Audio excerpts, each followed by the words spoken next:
Yang juga sering ditanyakan adalah, jika tak ada gravitasi, bagaimana air laut bisa pasang naik dan pasang surut?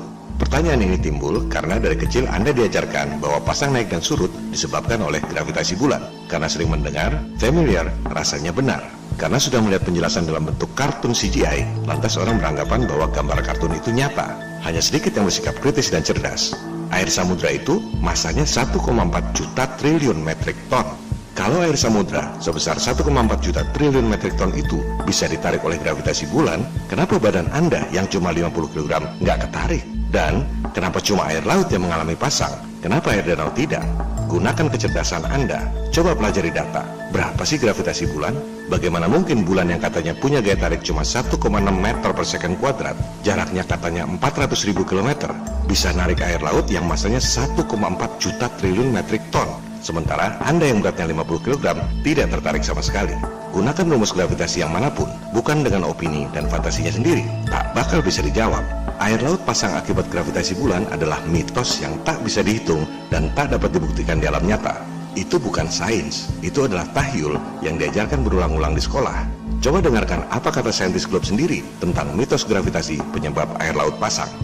So, if gravity from the moon and the sun is really responsible for tides in the ocean, and water is water, then why don't we see tides in lakes?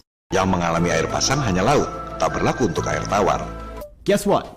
Whatever you believe about why ocean tides exist is probably wrong, even at the most basic level. Orang sering tak sadar bahwa pengetahuannya selama ini bisa saja salah. In fact, every YouTube video I've ever seen about tides, including ones made by smart people, explains the tides incorrectly. Wake up people, saintis sendiri sebenarnya salah dalam menjelaskan.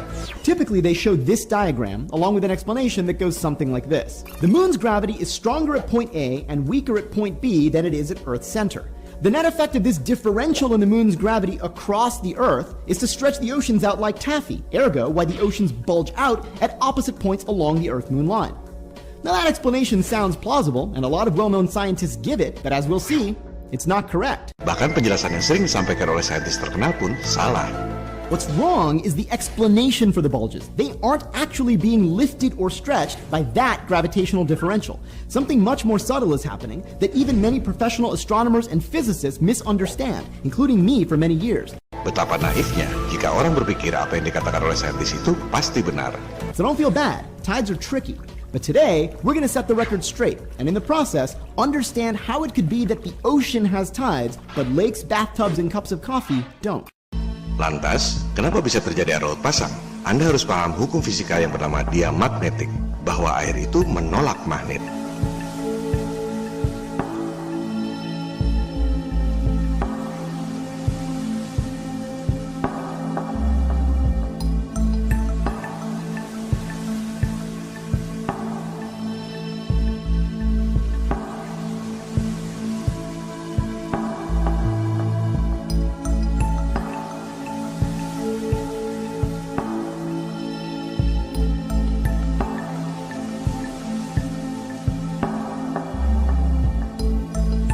Apalagi air yang mengandung garam. Pada eksperimen ini terlihat bahwa efek garam membuat gaya tolak magnet menjadi lebih tinggi.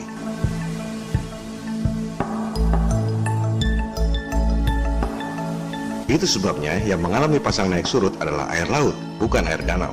Matahari dan bulan memiliki energi elektromagnetik yang tinggi. Perputaran bulan dan matahari mengelilingi bumi mengakibatkan air laut bergelombang dan mengalami pasang naik dan pasang surut.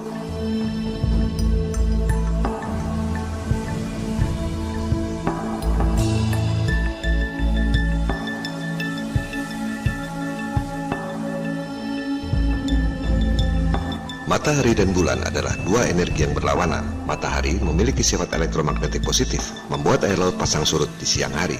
Bulan memiliki elektromagnetik negatif, membuat air laut pasang naik di malam hari.